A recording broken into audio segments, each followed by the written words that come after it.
Hey everybody, this is GGB, and I thought before the season started, it'd be fun to go over some of the quarterback situations and all the different Power 4 teams, and I thought the best way to do this would be to rank all the quarterbacks in a conference. And so without further ado, I'd like to introduce to you my 17 quarterbacks in the rankings of the ACC. So starting out our list at number 17, we have Davis Warren at Stanford, who's dealing with arguably the toughest combination of circumstances on this entire ranking. Warren tore his ACL, for those who don't know, and missed the entirety of the 2025 season at Michigan, which was a rough break for him. A full year loss to injury right when he was theoretically competing with Underwood for the starting gig. Let's be so for real, that probably was never happening, but it was disappointing to see him gone before the season even started. Before that, back in 2024, he was part of a rotation, splitting time with Alex Orji, Jack Tuttle. And even in that limited role, the numbers just weren't good. He threw for just 1,199 yards across his 9 starts. He had more interceptions, 9, than touchdowns, 7. He took over a team that was coming off a national championship and proceeded to go 7-5 in the regular season. Now, the record wasn't entirely Warren's fault. You're talking about a Michigan squad that lost most of their talent from the season previous, and their head coach moving to the NFL. But his deep ball isn't good at all, and sometimes you can make up for that with decision making. Graham Mertz is one of my favorite Gator quarterbacks of all time, and he did not have an amazing arm, but he made up for it with decision making.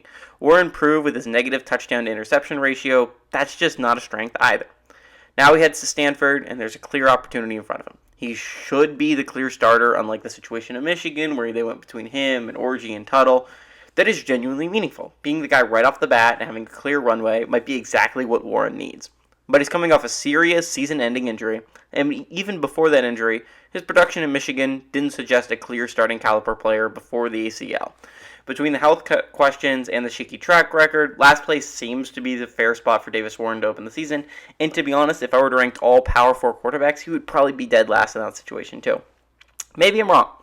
Maybe the clean slate at Stanford gives him a path to move up. Maybe a torn ACL has magically made him a better quarterback, but I highly doubt it, which is why I have him at 17. At number 16, we have Boston College's new guy, Mason McKenzie, for those who do not know.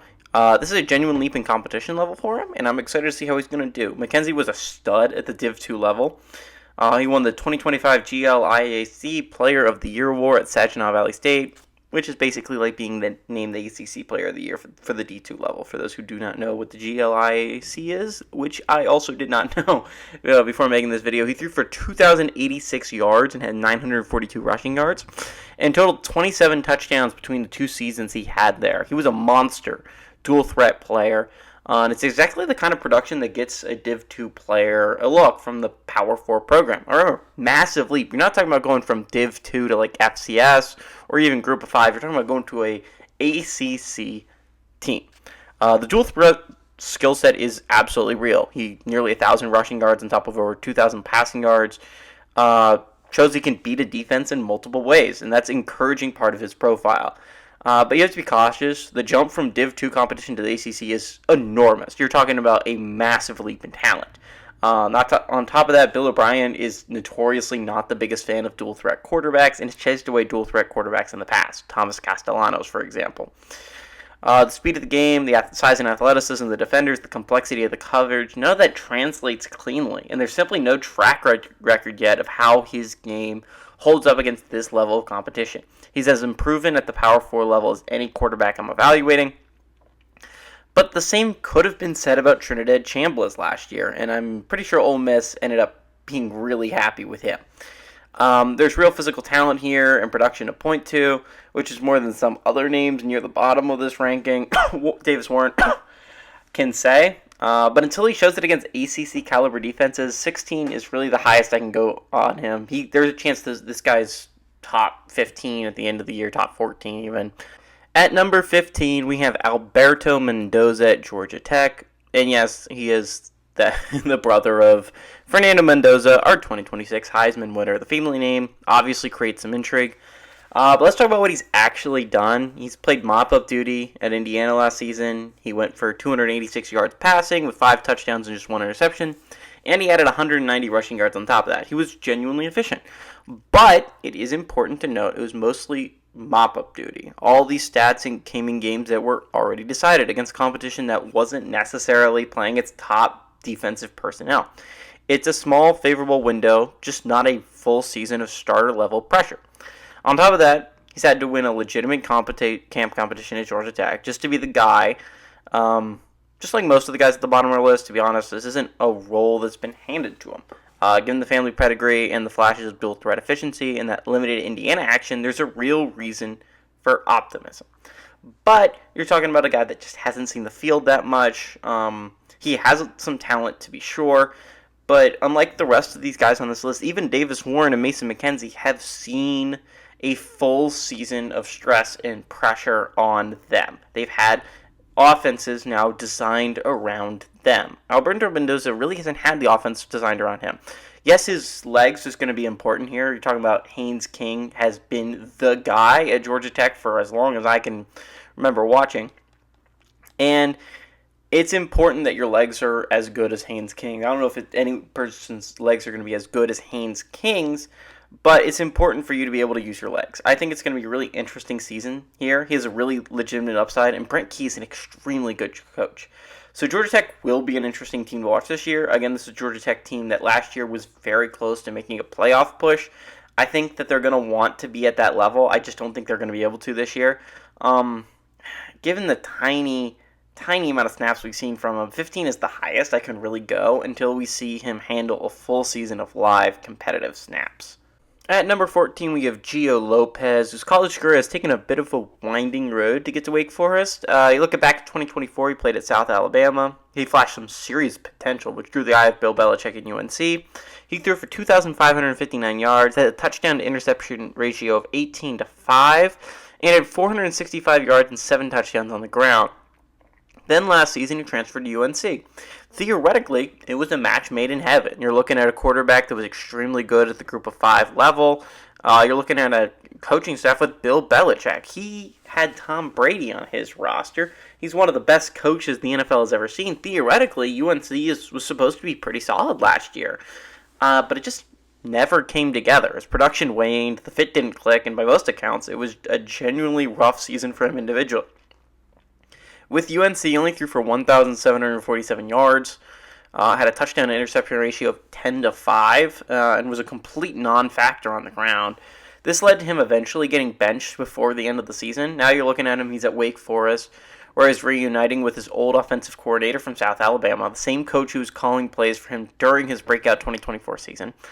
That kind of scheme continuity and familiarity with a coordinator who already knows how to use him is exactly the kind of change that they're hoping can spark a bounce-back year for the kid.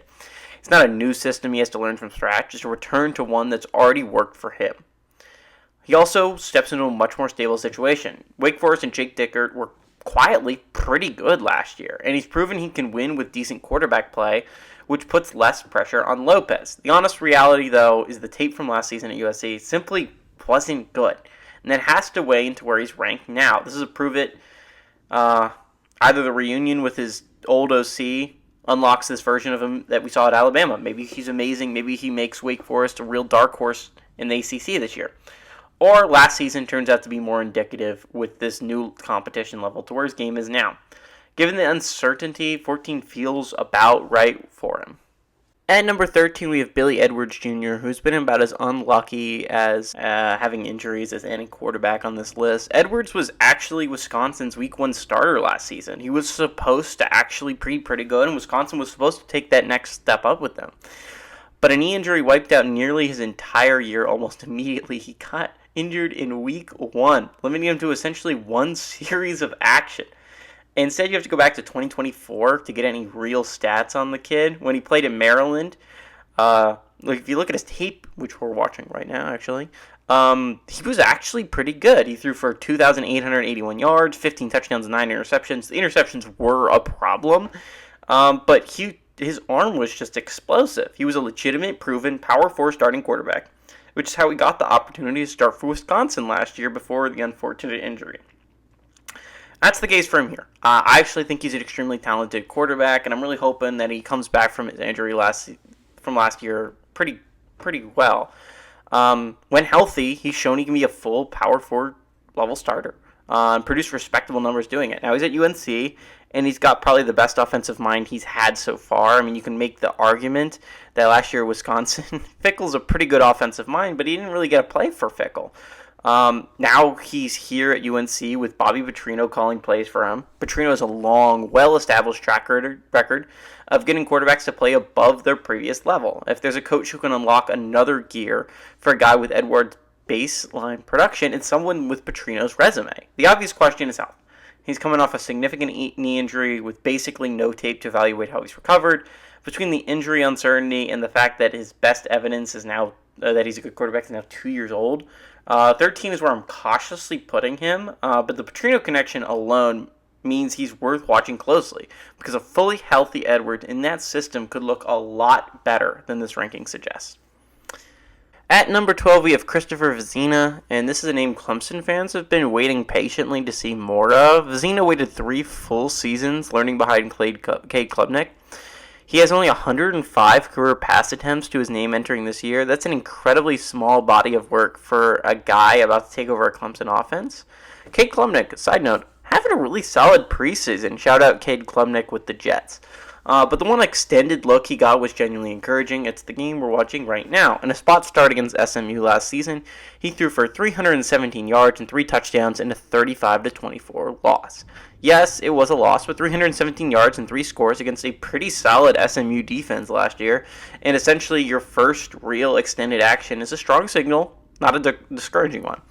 This guy was a 4-star, top 10 quarterback recruit nationally, so like Kine Holtz at Louisville, who we'll be getting to soon. The pedigree has always been there. He just hasn't had the opportunity because of who was ahead of him on the depth chart. Klubnik was a dog at Clemson, even though sometimes people underrate him. Vezina finally got his shot with a full offseason of preparation as the guy.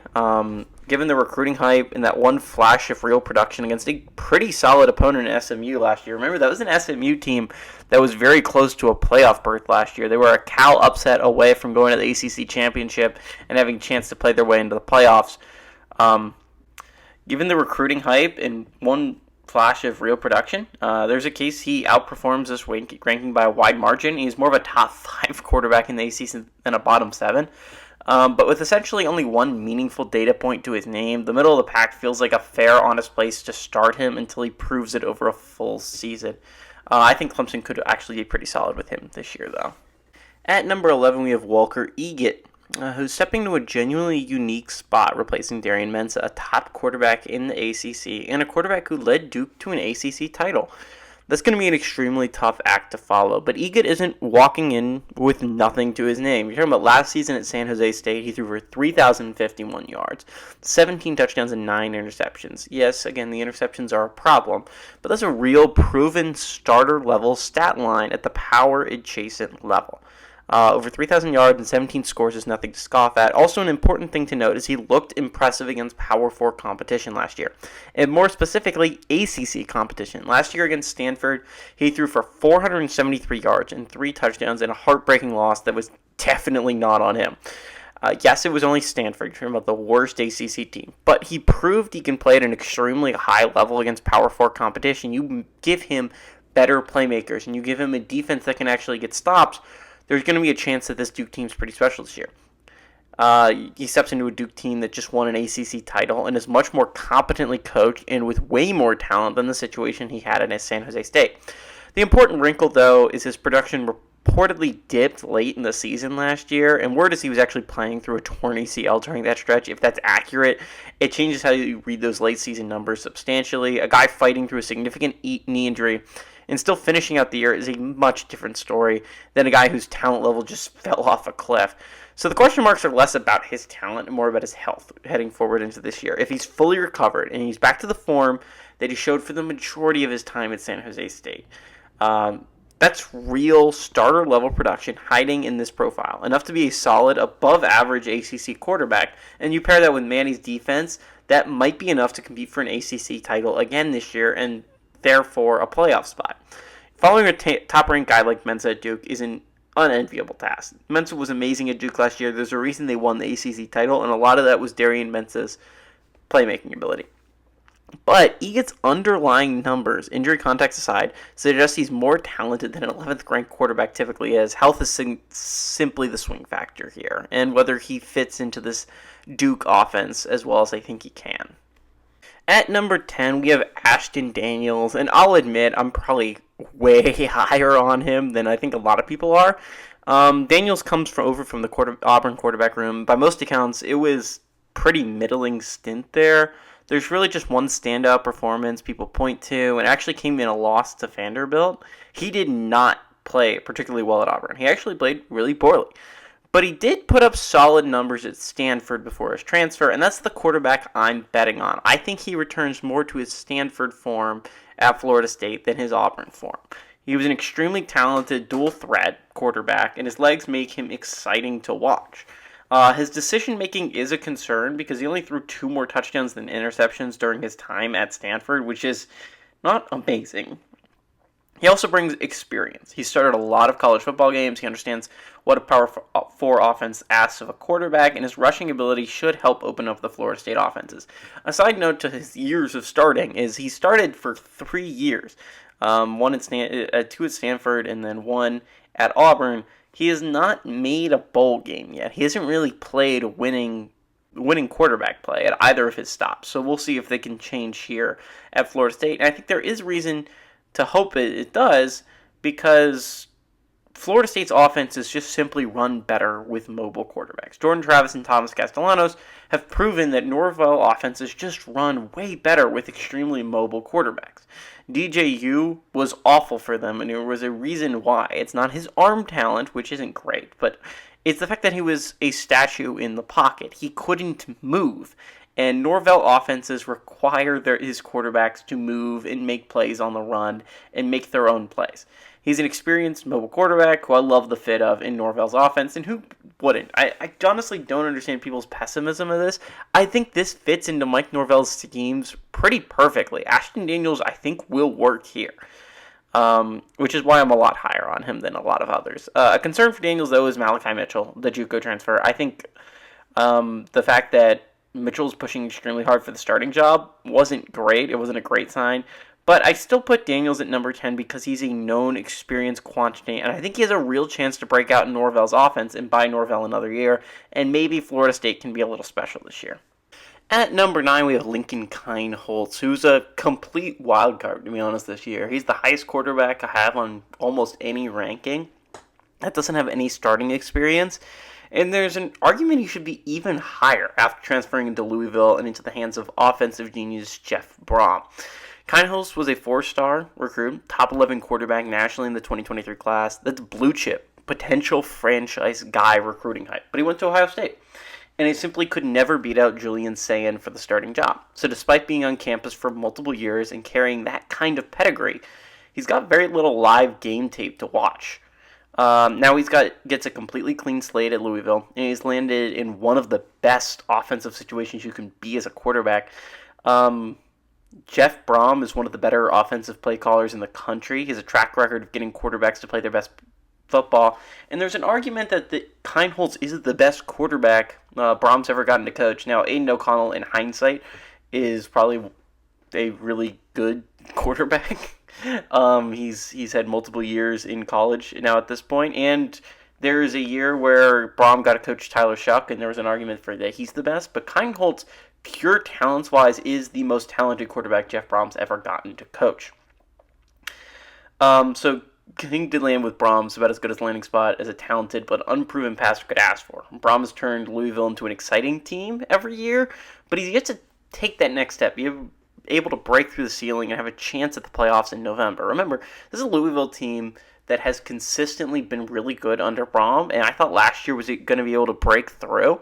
But they hit that ceiling in October/November when they lost to the Cal. So you're looking at this. Kienholz has a talent to possibly break through that ceiling.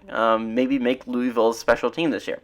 He's genuinely one of the hardest quarterbacks in the conference to project because there's almost no data to go on. Just recruiting rankings, practice buzz, and trust in the system that he's walking into. He could take this opportunity, rocket all the way up into the top 5 by October. Or, since he's never actually beaten anybody in a real competition in Ohio State, it's fair to wonder if there's a reason for that. Given the total lack of tape, the responsible move is to rank him in the middle of the pack, high variance, but real name recognition and pedigree behind it. And at number 8, we've got a transfer with real physical skill set, but some clear things to clean up, which is Bo Pribula. He's coming into Virginia from Missouri, and last season at Missouri, Pribula threw 11 touchdowns against 9 interceptions, and the consistency just was not there. Now, he threw at least 1 interception in 6 of his 9 FBS starts. That's a lot of turnover-prone outings for a starter, and it's the clearest red flag on his resume. However, that was his first season as a full-time starter, and he was playing winning football for the Tigers until his injury, which a lot of people forget about. Again, this was a Missouri team that, with Bo Pribula, only lost 1 game when he started and finished a game. And that game was a home loss to Alabama, and that was a really good Alabama team, and they almost pulled off the upset and beat Bama. Remember, this was when they had Pribula on the football field. This looked like a Missouri team that was going to beat Vanderbilt on the road at Vandy. He brings legitimate dual-threat rushing ability. He's not just a pocket passer. He can extend plays and pick up yardage with his legs, and that adds a dimension to an ACC offense that a lot of these quarterbacks simply don't have.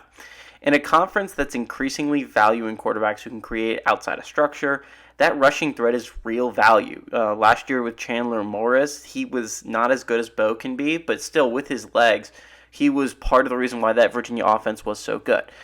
And he steps into a Virginia team that was a win away from the playoffs last year.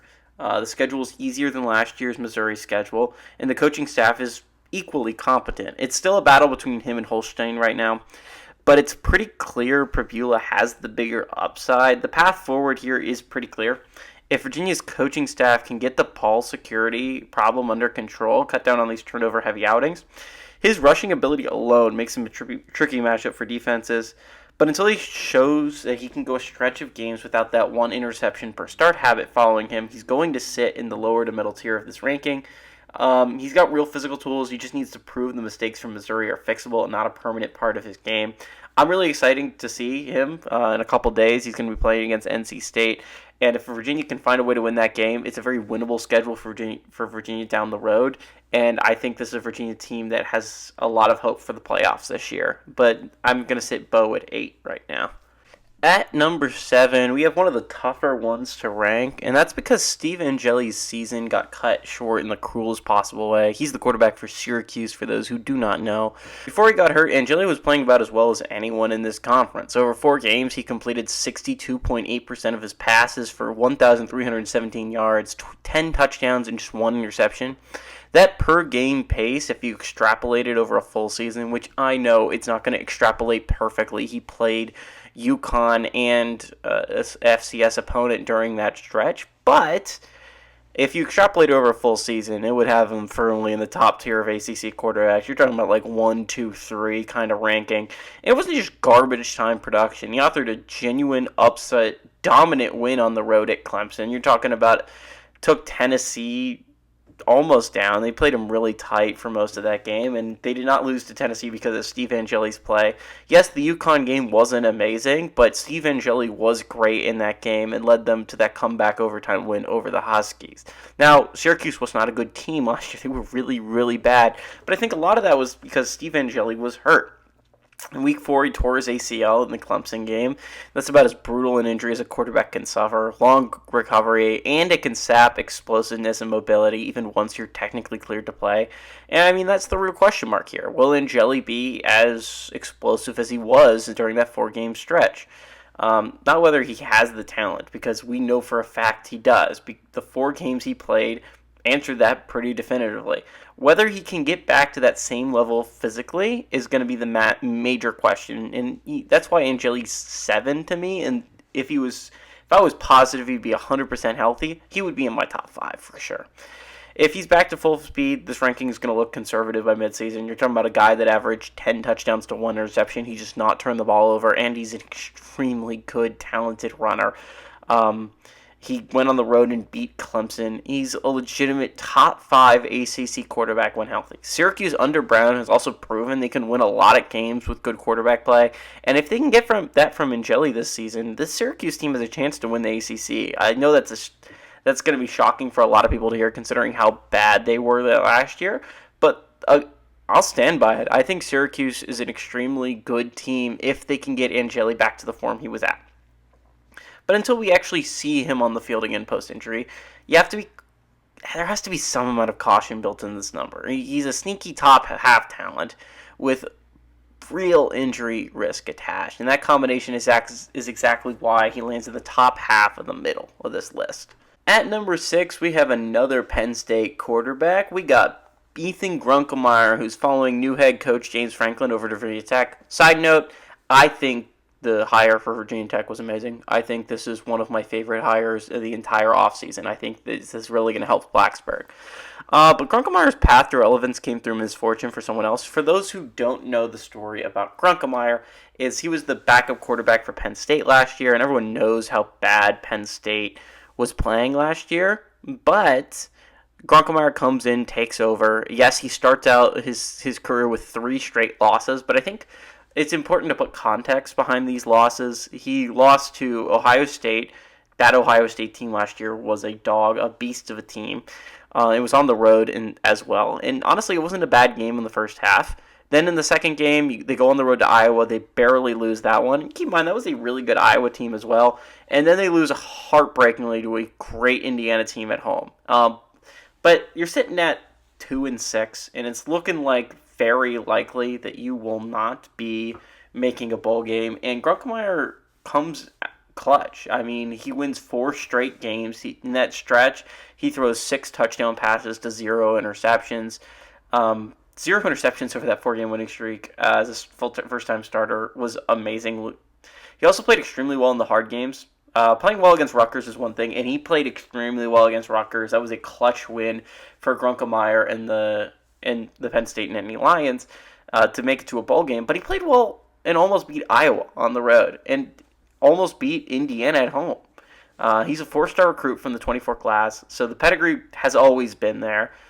This wasn't some afterthought signing. Again, when Franklin made that transfer to Virginia Tech after he was randomly fired in the middle of the season to Penn State, one of his big things was to get Grunkemeyer to come with him to Virginia Tech, and it worked. I think this is going to be a really, really good matchup here. And again, Grunkemeyer has been a part of Franklin's system for a long time. That isn't going to magically change with a different college. And he has the arm talent. Unlike Rocco Bakhtua, we'll be talking about in my Big Ten video, where he's lower on this list than Grunkemeyer is for Virginia Tech. I think Grunkemeyer's arm talent is significantly better than Rocco Beck's. What he flashed in that small sample size was good decision-making, not a lot of turnovers, and enough production to help Penn State close this season on a high note.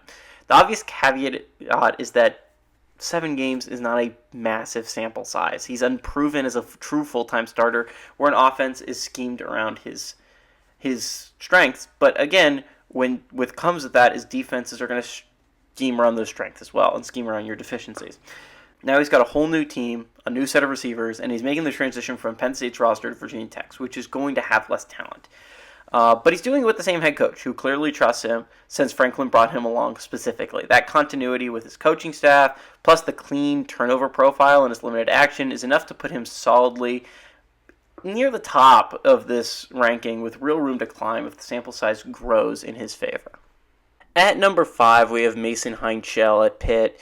And honestly, it seemed low for him when I was doing the rankings, but the ACC might have the best selection of quarterbacks I've seen in a while. Damn, I'm in love with some of these ACC quarterbacks. They might be some of the more underrated quarterbacks. I think when you think about quarterback play, you don't think the ACC, but when you get to these top 5, I mean, you're going to realize how good this list is. I mean, Heinchel didn't inherit the Pitt job. He literally took it. In his true freshman season, he beat out Eli Holstein, and an established starter, and then went out and won 6 of his 9 starts. Stat line, 2,354 yards, 16 touchdowns to 8 interceptions. Those numbers alone won't jump off the page compared to some of the guys ranked above him, but context matters here. He was a true freshman who had to earn the job in fall camp against a returning starter, and he delivered wins over NC State and Georgia Tech. And that was a Georgia Tech team that was very close to the playoffs. And not to mention, by the way, Pitt was a win against Miami away from going to the ACC championship with a way to go to the playoffs. Now he has a full season of experience under his belt, and hopefully he only gets better. And this is going to be an offense that's more schemed around his skill set. Again, Heinzel took all for about game 5 of the season. This wasn't an offense that was schemed around Heinzel. Now they had an entire offense to scheme around Heinzel's skill set. Beating out an established Power 4 starter as a true freshman is not something that happens often, and it's usually a sign that the physical and mental tools are already way ahead of schedule. Heinzel was amazing at reading an offense last year. And now, again, he made some mistakes. 8 interceptions to 16 touchdowns. While it isn't an awful ratio, you would like to bring that ratio down. But he heads into year 2 with the full offseason as the unquestioned starter. Presumably, the system's going to be built a lot more around what he does well, and a lot more experience is going to be under his belt. The yardage total does need to climb, but again, he didn't play a third of the season. If he wants to crack the top tier of the list, he is going to have to put up a decent amount more yards. But the foundation is there. Winning a real quarterback competition against a solid starter, winning 6 games as a true freshman, and beating 2 solid ACC opponents, one a real college football playoff contender, and giving yourself a chance to make the college football playoffs is exactly the kind of foundation that leads to a big year 2 jump, and I expect to see that out of Pitt and Heinzel. He's got real legitimate upsides, and the expectations on him go way up this season. At number 4, we've got JKS out of Cal, and this is the profile of a guy who we could look back at this ranking in December and laugh at how low it is. Again, 4, that's insane to say about, but JKS has the talent to be the best quarterback in the ACC this year. He might be the most talented player on this list, period. As a true freshman in 2025, just like Heinzel, except for outside of Heinzel, JKS immediately won the starting job. He was that good. JKS completed 64.2% of his passes for 3,454 yards and 18 touchdowns, and he led Cal to a 7-6 record in a bowl bid, all while playing for an interim coaching staff and being a true freshman. Now, again, 7-6 is not going to jump off the page to you, right? But he was 7-5 in the regular season, and if you take a second to appreciate that, a true freshman, head coach is fired halfway through the year, still over 3,400 yards. He led them to amazing upset wins over Louisville and SMU, one of which was on the road. Now, he was erratic early. He threw 9 interceptions on the season, and a chunk of those came in his first several starts while he was still adjusting to the speed of the game. But if you look at how he finished, over his final 7 games, he threw 9 touchdowns against just 2 interceptions. That is a massive, massive turnaround, and it's exactly the kind of late-season trajectory that scouts and coaches get really excited for. The only downside, to me at least, is the fact he plays at Cal. He doesn't have access to top-tier talent in Berkeley, which is why Fernando Mendoza, as talented as he was, ended up transferring and going to Indiana, where he ended up winning the national championship in the Heisman. And I'm not the biggest fan of the Lupoy hire. I don't understand why it was necessary to fire their previous coach, who I thought was doing a pretty decent job. But if you combine his trajectory in a full offseason with a coaching staff that's actually focused on tailoring the offense around his strengths, it's not hard to see JKS finishing the season as a top 2 quarterback, maybe even the best quarterback in the ACC. He might be the single biggest riser in the conference by the time we get to December. At number 3, we have C.J. Bailey at NC State, and what he's done at his age is genuinely remarkable. If you don't know Bailey took over as a true freshman back in 24 after Grayson McCall went down with an injury, and he simply never gave the job back. Last season, still just 19 years old, he threw for 3,310 yards and 31 touchdowns. Let that sink in. 19 years old, over 3,300 yards, 31 scores, and a 70% completion rate. The accuracy and the poise for a guy that young is exceptional.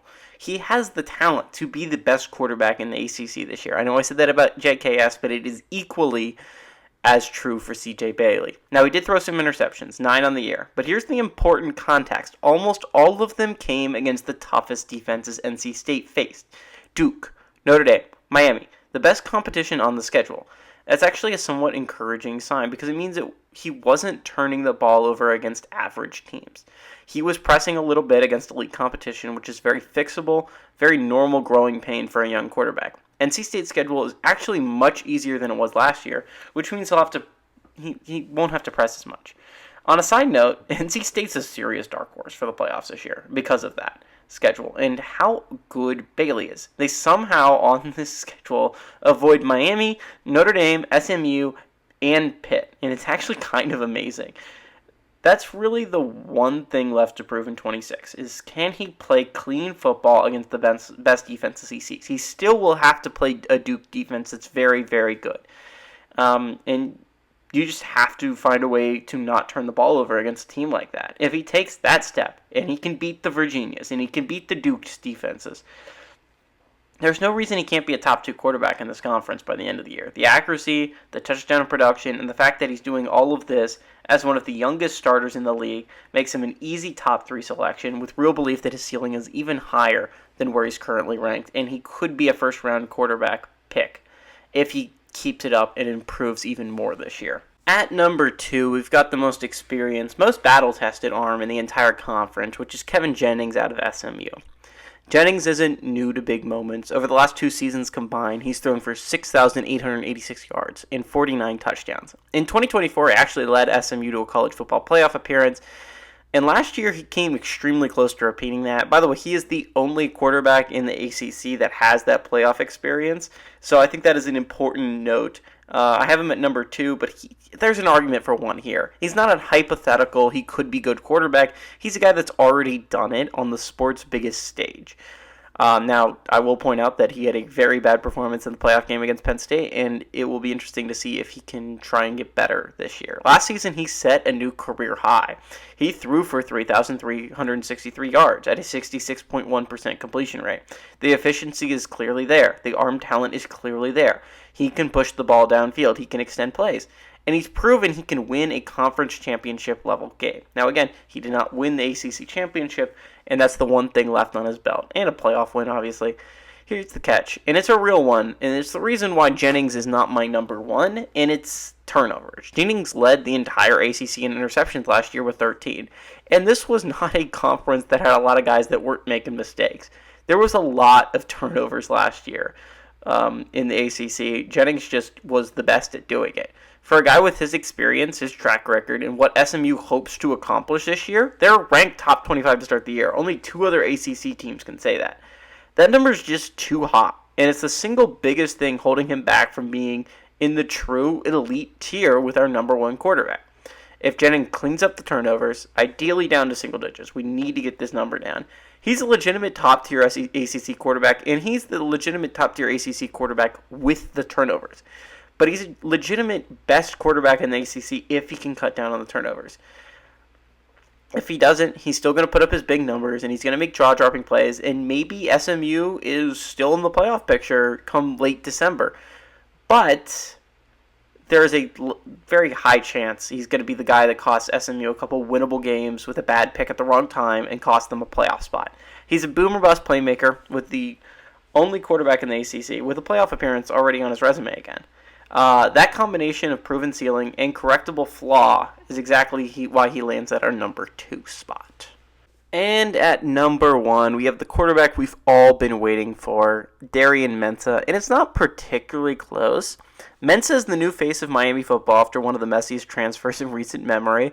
For those who do not know, Mensah led Duke to an ACC title before leaving Duke for Miami after only 1 season, and Duke was so upset about it they actually tried to sue him to keep him in Durham, which I do not blame them for. He was amazing in Durham last year. Last year, the numbers were absurd. Playing at Duke, Mensah completed 66.8% of his passes for 3,973 yards. That was the best mark in the entire ACC. He had 34 touchdowns against just 6 interceptions. A 34 to 6 touchdown interception ratio at the Power 4 level is elite by any measure. And it wasn't empty stats. He led Duke to an ACC title for the first time since 1962.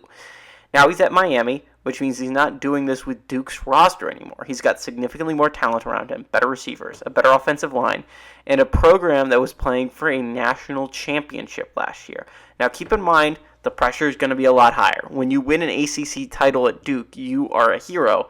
Now again, doing that at Miami would also make you a hero. Miami, weirdly enough, has never won an ACC title. But Miami has really high expectations for the season. They're coming off a national championship appearance. And Mensah's supposed to be better than Beck. And so when you're looking at it, this is a team that has everything ahead of them. And you need to play extremely well. And if they do not win a national championship this year, it's going to be a disappointment of a season. But when you take a quarterback who was already the most efficient, most decisive passer in the conference and hand him a 5-star supporting cast, you're going to get real national buzz. People are talking about him in the same breath as Heisman contenders and college football playoff quarterbacks that have already done it at this level before. What separates him from everybody else on this list is that he's already proven he can handle the moment. Outside of Jennings, there's no one else that really has proven that to any level. He didn't just play well in garbage time against bad defenses. He dragged an entire program to a conference title game as the unquestioned leader of that offense. He's accurate. He's decisive. He doesn't turn the ball over, and now he's doing it with better weapons. That's the profile of the best quarterback in this league, and it's why he's the number 1 on this list, and to me, it's not particularly close. I hope everyone enjoyed the video. I had a lot of fun making it. I hope to come up with the other 3 soon. If you disagree with any of the rankings, if you think your favorite quarterback or your favorite team's ranking is too low, please let me know in the comments below. Any comment, any like that you can offer will be much appreciated. I love talking college football with anyone in the comments, so if you can write one down, I'm sure I'm going to respond to you. Everybody, this is GGB. I hope you all have a great time, and I'm going to see you in a later video. Bye.